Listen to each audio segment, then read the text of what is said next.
Question 8. When you say that a wife should not follow her husband into sin. In question 5. What's left of headship? Who is to say what act of his leadership is sinful enough to justify her refusal to follow?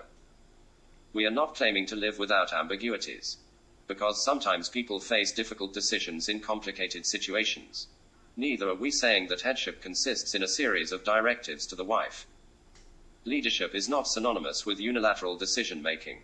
In fact, in a good marriage, leadership consists mainly in taking responsibility to establish a pattern of interaction that honors both husband and wife and children, as a store of varied wisdom for family life. Headship bears the primary responsibility for the moral design and planning in the home.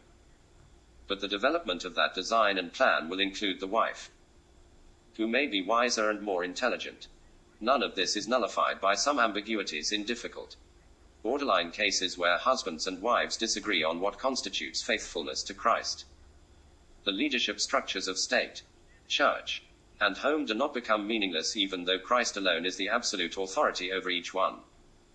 The New Testament command for us to submit to church leaders, Hebrews chapter 13, verse 17, is not meaningless, even though we are told that elders will arise speaking perverse things.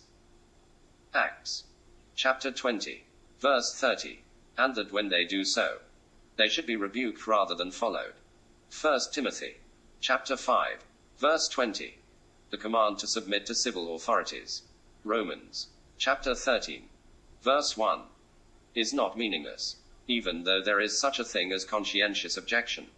Acts chapter 5, verse 29, nor is the reality of a man's gentle, strong leadership at home nullified just because his wife must ultimately submit to Christ's authority, not his, in the cases where his leadership fails to win her glad response.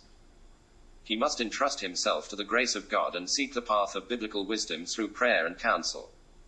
None of us escapes the sometimes agonizing ambiguities of real life.